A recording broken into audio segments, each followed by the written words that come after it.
स्वागत है आपके एबीपी गंगा में। लगातार महा कवरेज हमारी जारी। हम आपको बता रहे हैं कि पंचायत में आखिर विजय तिलक किसका होना है और किस तरीके से ये प्रक्रिया चल रही है। कुछ जगहों के अपडेट्स आनी शुरू हो गई हैं।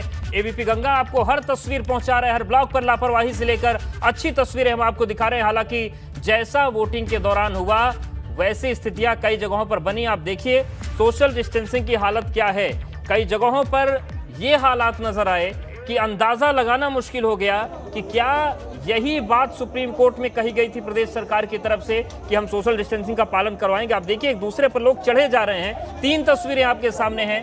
पहली तस्वीर कानपुर की है, दूसरी मिर्जापुर की और तीसरी बस्ती की। बस्ती में तो गजब की स्थितियां आप देखिए जरा। ये कोरोना के सुपर स्प्रेडर साबित होंगे जो लोग यहाँ पर भीड़ लगाकर खड़े हैं। हालात ऐसे हैं कि पुलिसकर्मी खड़े हैं, भीड़ इतनी है कि एक दूसरे से लोग सटे हैं, एक दूसरे के ऊपर चढ़े जा रहे हैं। और हालात आप देखिए मिर्जापुर में धक्का मुक्की हो रही है, भीड़ संभाले नहीं संभल रही है। और कानपुर में भी हालात अच्छे नहीं है। और इस स्थिति में जब कानपुर पहले से ही कोरोना का एपिक सेंटर बना हुआ है तो स्थितियां ये है। और ऐसे में धीरे धीरे अब जो ग्राम पंचायत स्तर के नतीजे आने शुरू हो गए हैं, जिला पंचायत स्तर की भी तस्वीर आने लगी है और इन तस्वीरों पर लगातार निगाहें हमारी बनी हुई हैं। लेकिन चिंताएं इस बात को लेकर भी हैं कि आखिर जो ये हालात है मतगणना के, ये कहीं एक नया मुश्किल का दौर लेकर तो नहीं आ जाएंगे, क्योंकि पंचायत चुनाव के दौरान लापरवाही देखने को मिली 4 चरणों में। लेकिन आज जो तस्वीरें हैं ये तस्वीरें भी परेशान करने वाली हैं, क्योंकि सोशल डिस्टेंसिंग के नाम पर और कोरोना गाइडलाइंस को पालन करवाने के नाम पर कुछ नजर नहीं आ रहा है। 3 जिलों की तस्वीरें हम आपको दिखा रहे हैं और इन 3 जिलों की तस्वीरों को देखकर आप समझ सकते हैं कि हालात क्या हैं। वहीं अगर हम जिला पंचायत की बात करें, रुझानों की बात करें, तो जो रुझान है वो भी हम आपको दिखा रहे हैं।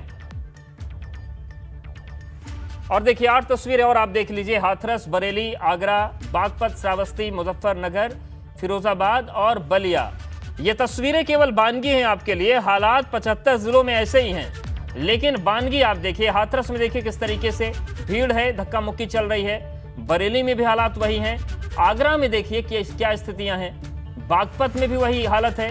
सारे नेताजी लोग पहुंचे हैं, भावी नेता पहुंचे हैं, भावी पंच पहुंचे हैं, भावी सरपंच पहुंचे हैं, भावी जिला पंचायत अध्यक्ष पहुंचे हैं। सारे भावी हैं, सबको अपनी अपनी संभावनाएं हैं। लेकिन आप देखिए जनप्रतिनिधि तो इनको बनना है, पद पर बैठना है, लेकिन जिम्मेदारी नहीं निभानी।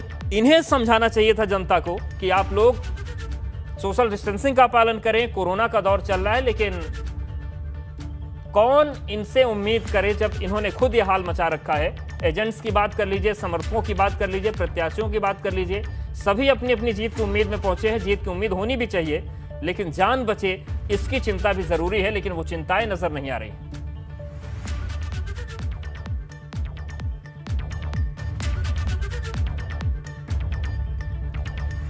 तो चलिए इन तस्वीरों के बीच जो पंचायत चुनाव की मतगणना चल रही है, आगे की संभावनाएं क्या बन रही हैं, उसका भी रुख कर लेते हैं। हमारे साथ बेहद खास मेहमान जुड़ गए हैं। सपा प्रवक्ता अनुराग भदौरिया जुड़ गए हैं और कांग्रेस से हमारे साथ सुजीव विश्वास है और बीजेपी से आलोक अवस्थी जुड़ गए हैं। आप तीनों का बहुत स्वागत है। अनुराग जी, सबसे पहले आपके पास ही आ रहे हैं। पंचायत चुनाव बड़े महत्वपूर्ण होते हैं और 1 साल बाद विधानसभा चुनाव भी हैं। उत्तर प्रदेश में जो स्थितियां आज बनेंगी उसका इम्पैक्ट आगे भी होगा। किस तरीके से पूरी इस प्रक्रिया को देख रहे हैं? क्या तस्वीर आपको आज से नजर आ रही है 1 साल बाद के लिए? देखिए फिलहाल उसकी आत्मा मानव उनके था, मानवता बची नहीं है। आप देख रहे हैं किस तरह की भीड़ें हो रही हैं। हर किसी भी जिले में चले जाए, चाहे बलिया में चले जाइए, चाहे देवरिया में चले जाइए, चाहे मुजफ्फरनगर में चले जाइए, चाहे आप मुरादाबाद चले जाइए, चाहे संभल चले जाइए, हर जगह लोग पे लोग चढ़े हुए हैं। ये कोविड काल चल रहा है। यहाँ एक एक सांस की कीमत आप जानते हैं, एक एक सांस लोगों की अटकी हुई है। यहाँ पे ऑक्सीजन की व्यवस्था सरकार कर नहीं पाई, हॉस्पिटल की व्यवस्था सरकार कर नहीं पाई, बेड की व्यवस्था सरकार कर नहीं पा रही है। जब सरकार इतनी निकम्मी है तो इस निकम्मी सरकार के अपने दिल में जरा सा भी कोई धड़कन नहीं है क्या कि इसको रोकना नहीं चाहिए था, इस पंचायत को चुनाव की गणना को, क्या आप रोक देते? हार जीत की बात ही नहीं हो रही है। पहले इंसान का रहना जरूरी है ना, हम सब रहेंगे तो राजनीति होगी। आप इस तरह चुनाव बंगाल में भी कराते रहे, उसी तरह आपने उत्तर प्रदेश में पंचायतों का चुनाव करा दिया। करीब जो अध्यक्ष उनके छात्र के उसके शिक्षक संघ के अध्यक्ष कह रहे हैं 700 लोगों की मौतें हो गई। अब 700 लोगों के कितनी महिलाएं, कितने पुरुष होंगे, कितनी विधवाएं होंगी, इनकी जिम्मेदारी कौन लेगा? ये कैसे लोग हैं? इनकी मानवता खत्म हो गई है क्या? इनको सत्ता में रहने का अधिकार नहीं है। ऐसे लोगों को तो मैं कहता हूं सुप्रीम कोर्ट से और हाई कोर्ट से ऐसे लोगों को कड़ी से कड़ी सजा दीजिए। ये जो भीड़ हो रही है इसकी जिम्मेदार सिर्फ और सिर्फ उत्तर प्रदेश की सरकार और कोई नहीं है। अगर आपने चुनाव की गणना नहीं कराई होती तो कम पहले तो चुनाव कराया, फिर चुनाव आपने रुकवाया नहीं, उसके बाद ये चुनाव की जो आपने मतदान गणना यहाँ पे कराई जिसकी वजह से आप भीड़ देखने को मिला, क्योंकि लोग तो पहुंचेंगे ही। भाई गांव के लोग हैं, कौन जीतेगा कौन हारेगा, लोग तो बिल्कुल। लेकिन सवाल ये उठता है आलोक अवस्थी जी, आप पर सीधा सवाल ये आएगा कि आपके ही वकील सुप्रीम कोर्ट गए थे और उन्होंने ये कहा था कि हम पूरी गाइडलाइंस का पालन करवाएंगे, वहां पर सारी सोशल डिस्टेंसिंग की व्यवस्था होगी। लेकिन ये तस्वीरें क्या कह रही हैं अवस्थी जी? न तो चुनाव के दौरान हालात संभले और आज तो एक दूसरे पर लोग चढ़े जा रहे हैं।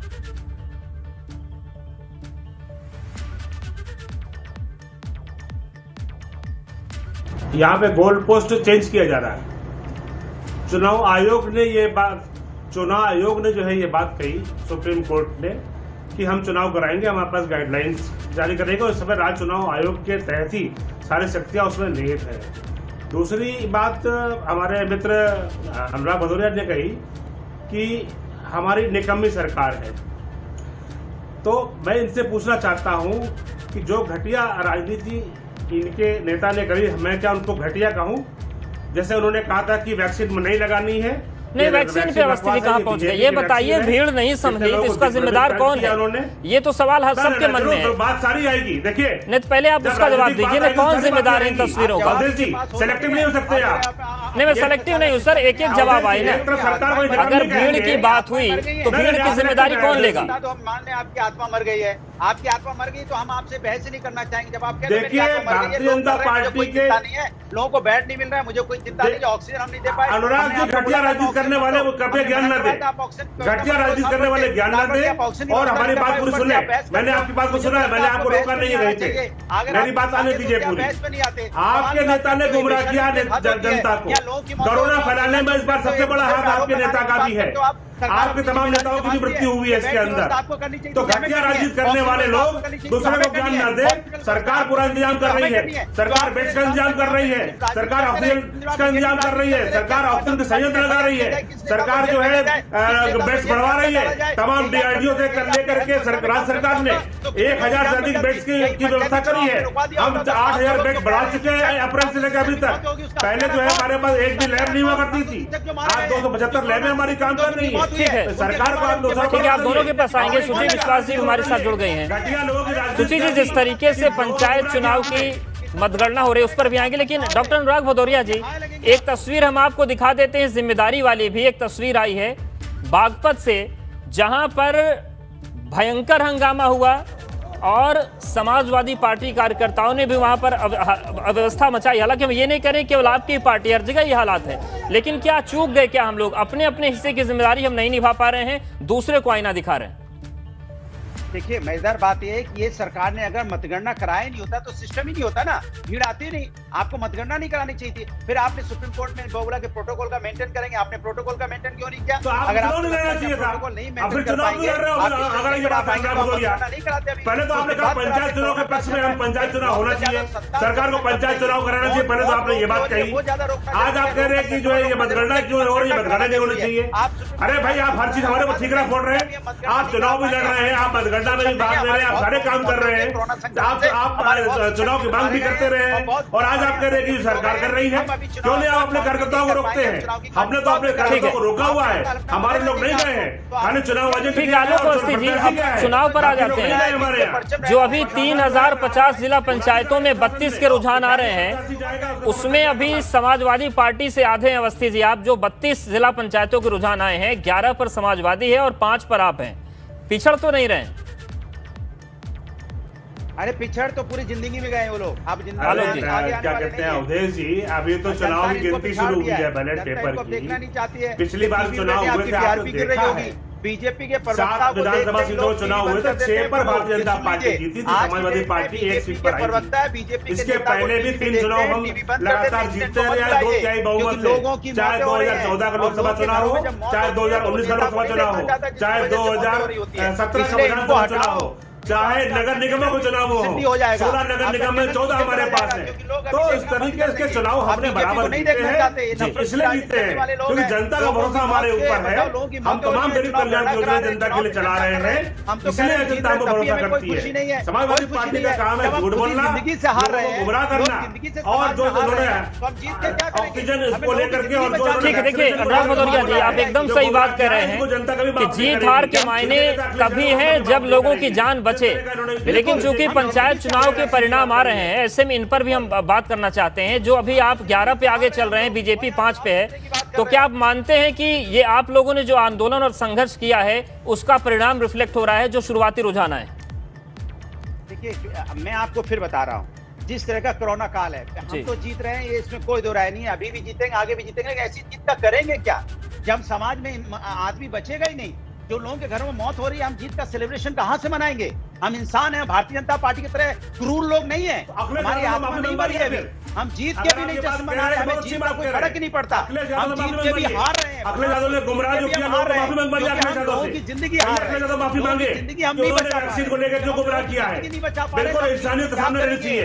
इंसानियत को उन्होंने जो है बदनाम किया, इंसानियत को उनसे कई अभ्रम फैलाया है। अखिलेश यादव माफी मांगे इस बात के लिए, कहे कि मैंने झूठ बोला था और मुझे जनता माफ कर दे। वैक्सीन जो है सबके लिए, वैक्सीन लगाना चाहिए। वैक्सीन देश के वैज्ञानिकों ने बनाया है, भारतीय जनता पार्टी वैक्सीन नहीं है। ठीक है आलोक अवस्थी जी, ठीक है, आपका जो सवाल है मैं अनुराग भदौरिया जी से पूछ लूंगा, डॉक्टर भदौरिया जी से मैं पूछ लूंगा अवस्थी जी सवाल, लेकिन एक सवाल अधूरा रह गया जो पहला आपसे हुआ था कि इस भीड़ का जिम्मेदार कौन है? आलोक अवस्थी जी, क्यों ये एक दूसरे पर लोग चढ़े जाने उस दौर में जब ऑक्सीजन, बेड, रेमडेसिविर कुछ नहीं मिल रहा है, कौन जिम्मेदार इसका? इनके हिसाब से तो समाजवादी जिम्मेदार है। देखिए ये बड़ी दुर्भाग्यपूर्ण घटना है जो भीड़ इकट्ठा हुई है।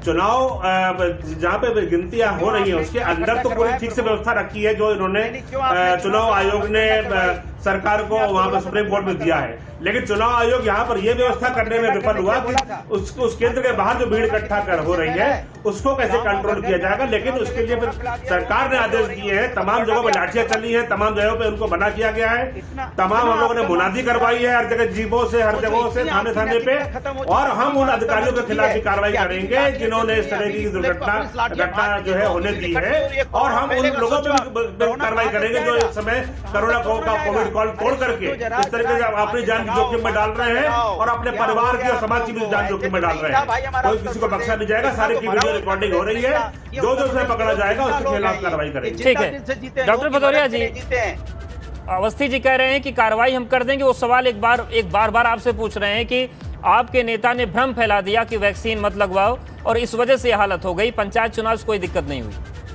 हाँ बिल्कुल सही कह रहे हैं, पंचायत चुनाव से कोई भीड़ नहीं हुई है, कहीं कोई भीड़ भाड़ नहीं हुई है, कहीं कुछ नहीं हुआ है। ना 700 लोगों के जो मरने का दावा वो भी हुआ है, न जाने कितने पुलिस वाले मरे वो भी नहीं हुआ है, और जितने हॉस्पिटल में लोग मर रहे हैं वो भी नहीं हुआ है। शायद अवस्थी जी का रिश्तेदार कोई समाजवादी पार्टी चुनाव नहीं लड़ रही है ना, नहीं है अवस्थी जी कोई रिश्तेदार गया कि नहीं हॉस्पिटल? चुनाव समाजवादी पार्टी तो नहीं लड़ रही है, आपको सब सुविधा चुनाव समाजवादी पार्टी ने तो चुनाव का बहिष्कार किया हुआ है, यहाँ पे गाँव समाजवादी पार्टी ने चुनाव का बहिष्कार किया हुआ है ना। आप तो जनता हित में चुनाव के घर में बैठे हुए हैं ना, तो चुनाव क्यों लड़ा आपने?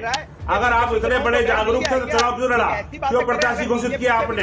जवाब दीजिए इस बात का। अगर आप जो है चुनाव नहीं लड़ना चाहते थे तो आप बहिष्कार कर देते, चुनाव नहीं लड़ते आप। एक तरफ चुनाव भी लड़ रहे हैं, चुनाव की गिनती में शामिल भी हो रहे हैं, हर और उसके बाद सारा इल्जाम भी लगा दे रहे हैं। ये दोहरा चरित्र अच्छी बात नहीं है अनुराग भदौरिया जी, कृपया अपने गिराबान में झांकिए। एक तरफ आप चुनाव कराने की बात करते हैं, दूसरी तरफ चुनाव लड़ते हैं और दोबारा चुनाव की गिनती में शामिल होते हैं, और उसके बाद फिर आप सरकार पर जो है दोषारोपण करते हैं, जबकि आपको स्पष्ट रूप से पता है कि आदरणीय हाई कोर्ट के निर्देश पर चुनाव हो रहा है, आदरणीय सुप्रीम कोर्ट के निर्देश पर जो है चुनाव की गिनती हो रही है। आप कोर्ट को भूल जाते हैं, सरकार को याद रखते हैं, ये दुर्भावना है आपकी, आपको याद रखना चाहिए।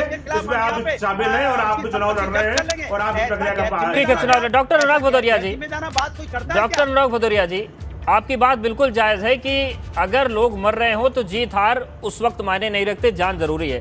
लेकिन अगर हम इन आंकड़ों को देखें, क्योंकि अब जब ये स्थितियां बन गई हैं, मतगणना चल रही है, आप लोग बीजेपी के डबल अभी लगभग हैं शुरुआती रुझानों में, तो क्या ये बना रहेगा या फिर आगे पीछे होगा? अवस्थी जी कह रहे हैं हम जीतेंगे। अरे वो तो सपना देख रहे हैं। उनके प्रवक्ता अभी वेस्ट बंगाल में बोल रहे थे कि हम जीतेंगे, अब भाग गए छोड़ के। ये भी शाम तक भाग जाएंगे। अभी डबल से आगे है भाई, अभी आप कहीं दूर दूर तक नहीं है। अभी जो 5 पे डबल पे आप 1-2 पे रह जाओगे, और हम जब 100 पे होंगे तो आपकी 2-3 होंगी, क्योंकि जनता आपको देखना नहीं चाहती। इसलिए कह रहे हैं ना, आप टीआरपी देख लीजिए, आज आपकी टीआरपी गिर गई होगी। बीजेपी का प्रवक्ता आते ही लोग टीवी बंद कर देते हैं। इनके शकल से नफरत हो चुकी है बीजेपी के मुख्यमंत्री, इनके पार्टी के लोगों को लोग देखना नहीं चाहते, क्योंकि इनकी वजह से लोगों की मौतें हो रही हैं। इनकी अवस्था की वजह से लोगों की मौतें हो रही हैं। इन्होंने व्यवस्था नहीं कर पाए, यहाँ ऑक्सीजन नहीं दिला पाए। सोचो तो क्या जिंदगी में ये लोगों को और मदद कर पाएंगे? जो सरकार 1 साल से कोविड आया हुआ, बताइए, ऑक्सीजन नहीं दिला पाई, लोगों की मौतें हो गई। टीवी पे कोई देखना पसंद करता है? वोट की बात कर रहे हो, टीवी पे नहीं देखना पसंद करता। ठीक है, अवस्थी जी वो कह रहे हैं कि आप लोग 2-3 पे बचेंगे बस। सुनो, मेरे पास मैसेज आ रहा है कि टीवी बंद कर रहा हूं क्योंकि बीजेपी का प्रवक्ता बैठा है। सोचिए आप, बीजेपी के लोगों को के बारे में ये लाशों पर राजनीति करना चाहते हैं, आपदा को अवसर के रूप में ये देखना चाहते हैं, ये आपदा को अवसर के रूप में प्रयोग कर रहे हैं। इनको ये जानकारी होनी चाहिए, 70 साल में मात्र 12 मेडिकल कॉलेज प्रदेश में थे, इनकी वजह से medical college Bharatiya Janata party की वजह से है। ठीक है, हमारे साथ कांग्रेस प्रवक्ता सुजी जी भी जुड़ गई हैं। सुजी जी, आपका स्वागत है चर्चा में। और जो अभी शुरुआती रुझान है उसमें बीजेपी 6, समाजवादी 11, बसपा 5, लेकिन कांग्रेस अभी 0 है, खाता नहीं खुल रहा है। क्या जो प्रियंका गांधी ने जो मेहनत की थी वो मेहनत रिफ्लेक्ट नहीं हो पा रही है? क्या अभी जनता के मन में आप लोग नहीं उतर पा रहे हैं? देखिए, कांग्रेस ने 70 बरस इस देश की सेवा की है और आज भी श्रीमती प्रियंका गांधी ऑक्सीजन टैंकर के साथ उत्तर प्रदेश के साथ खड़ी हैं। पूरे देश में हमारा युवा संगठन काम कर रहा है और कोरोना जैसी महामारी जिससे देश, दुनिया और प्रदेश त्रस्त है, लोगों के हालात बदतर हैं। ऐसी परिस्थितियों में हमारी प्राथमिकता, बता दीजिए जरा, फोटो खिंचवा देंगे हम उनकी। प्रियंका वाटर टैंकर लेके कहाँ पर खड़ी है? फोटो खिंचवा देंगे उनकी, बता दीजिए। 1000 बसों, प्रियंका वाटर कहाँ पर खड़ी है बता दीजिए। महाराष्ट्र में क्यों नहीं गई, जहाँ पे महाराष्ट्र में सर्वाधिक मृत्यु हो रही है, सरकार आपकी है, वहाँ पर क्यों नहीं गई? छत्तीसगढ़ में सर्वाधिक मौतें हुई है, वहाँ पर क्यों नहीं गई? प्रियंका वाड्रा कहाँ पे गई है? कहाँ पे खड़ी है टैंकर लेकर के? अरे इनकी जो खिसियात टैंकर लेकर कहाँ खड़ी बता दीजिए ना। मीडिया एबीपी गंगा अपना कैमरामैन भेज देगा, वो जाकर के उनका वीडियो शूट करके लाएगा। बढ़ जाएगा। टैंकर लेकर कहाँ पर खड़ी बता दीजिए। प्रदेश को नरक बना दिया है मुख्यमंत्री। अरे बता दीजिए प्रियंका वाड्रा कहाँ खड़ी है? अरे आपने टीका नहीं लगवाया। राहुल गांधी ने कहा हम टीका नहीं लगवाएंगे, ना राहुल गांधी ने टीका लगवाया ना प्रियंका वाड्रा ने टीका लगवाया। क्यों नहीं वैक्सीन लगाई? इसका जवाब दीजिए। आपने वैक्सीन के लिए गुमराह किया था कि अभी तो जो है इसके 3rd फेज भी नहीं आए, रिजल्ट नहीं आया, सरकार ने जल्दबाजी कर दी है, ये वैक्सीन नहीं लगवानी है। आपने भी वैक्सीन के बारे में भ्रम फैलाया है देश में। देश में भ्रम फैलाने में कांग्रेस का बहुत बड़ा हाथ है। कांग्रेस के नेताओं ने तमाम भ्रम फैलाए हैं और आपके नेता ने टीका भी नहीं लगवाया। पूछिए राहुल गांधी ने कब टीका लगाया? थोड़ा सुची जी को बोल लेने दीजिए, वो बोल नहीं पा रहे। एक बार उनका रिएक्शन ले लेते हैं। टीका लगाया है अवस्थी जी, थोड़ा रिएक्शन ले लेते। सुची जी, क्यों 0 दिख रहा है आपका आंकड़ा? अगर इतने बेहतरीन तौर से आप लोग जमीन में उतर रहे हैं, जनता के बीच जुड़ रहे हैं, तो 0 क्यों है आप अभी तक फिलहाल शुरुआती रुझान में? देखिए, विधायकों की खरीद फरोख्त करनी होती है तो सर्टिफिकेट नहीं चेक करते हैं, और 1000 बसों जब इनके हाईवे पर उतार दो तो ये स्वास्थ्य का सर्टिफिकेट चेक करते हैं। पूरे प्रदेश में विफल है, पूरी दुनिया में मुंह दिखाने के लायक नहीं है। इंटरनेशनल मीडिया इन पर थूक रहा है, भूटान से ऑक्सीजन ले रहे हैं, जनता को खाना दे नहीं पा रहे हैं, और उसके बाद चैनल पर आकर अंग्रेजी पढ़ा रहे हैं। ना इनको बात करने की तमीज है, ना देश चलाने की तमीज है, ना प्रदेश को। जनता त्राही कर रही है, ऑक्सीजन की कमी है, एंड मौके तक पीपीई किट्स को इन्होंने एक्सपोर्ट किया, लाइफ सेविंग ड्रग्स को इन्होंने। ठीक है, लेकिन इस दौर में भी फिर विकल्प कांग्रेस सुची जी क्यों नहीं बन पाई? यही सवाल है। देखिए, हमारी प्राथमिकता इस महामारी, इस पैंडेमिक में क्या हालात है देश के, कर्जा किस कदर बढ़ता जा रहा है, संवैधानिक संस्थाओं को बेच के खा गए, ये बताएं कि पीएम केयर का पैसा कहां गया, सीएम केयर का पैसा कहां गया, इंटरनेशनल मॉनेटरी फंड्स में 4.2 बिलियन आया था, वो कहां गया? अगर ऑक्सीजन नहीं है, आईसीयू नहीं है, बेड्स नहीं है, वेंटिलेटर्स नहीं है, तो क्या भारतीय जनता पार्टी के पार्टी फंड में 56,620 करोड़ रुपए जो विदेशी भुगतान से लिया, जो देश को बेच कर इन्होंने पैसा इकट्ठा किया है, वो क्या इनके इलेक्टोरल बॉन्ड्स इनके पार्टी कार्यालय के लिए दिए गए थे? आज जब सबूत दीजिए, इसका सबूत दीजिए। राहुल गांधी की तरह के मुकदमा के लिए आप भी जाइए, फिर जाकर सुप्रीम कोर्ट में माफी मांगिएगा। कौन सा रुपया जो है भारत सरकार ने बेच दिया देश को? भारत सरकार ने कौन से देश को बेच दिया? आपने आरोप लगाया है, सबूत दीजिए इस बात का, नहीं तो आप पे खिलाफ मुकदमा करा जाएगा। आपके पास क्या सबूत है? तथ्यों पर बात करिए। तथ्यों पर बात करिए। आप टेलीविजन के ऊपर रिकॉर्डिंग भी हो रही है, आपकी जांच के खिलाफ भी जांच करी जाएगी। आप बताइए कहां पर भारत सरकार ने देश को बेचा है, कहां पर देश को बेचा है, बताइए। आप सबूत दीजिए उस बात का, देश को बेचने का सबूत दीजिए। आप राहुल गांधी की तरह सुप्रीम कोर्ट में नाक रगड़ने की माफी मांगी थी झूठ बोलने के लिए। राहुल गांधी नाक रगड़ने से झूठ बोलने की माफी मांगते थे। आप सबूत दीजिए, भारत को कहां बेचा है हमने, भारत को पार्टी ने कहां बेचा। ठीक है, सुजीत विश्वास जी से जवाब लेंगे इसका। डॉक्टर अनुराग भदौरिया जी हमारे साथ बने हुए, अवस्थी जी यहाँ पे बने रहिए। यहाँ पर वक्त एक बहुत छोटे से ब्रेक का है। लगातार पंचायत चुनाव की मतगणना पर निगाहें बनी हुई हैं, पल पल के अपडेट्स हम आपको बता रहे हैं। और जो सवाल है वो सबसे महत्वपूर्ण आज यही निकल कर आ रहा है कि जीत हार अपनी जगह है, लेकिन लोगों की जान बचाना जरूरी है। सियासत के हर वर्ग का यही मानना है। और लेकिन इन सब के बीच कई तस्वीरें आई जो जिनसे सवाल उठते हैं, क्या गंभीरता वाकई प्रशासन और सरकार की तरफ से नहीं दिखाई गई।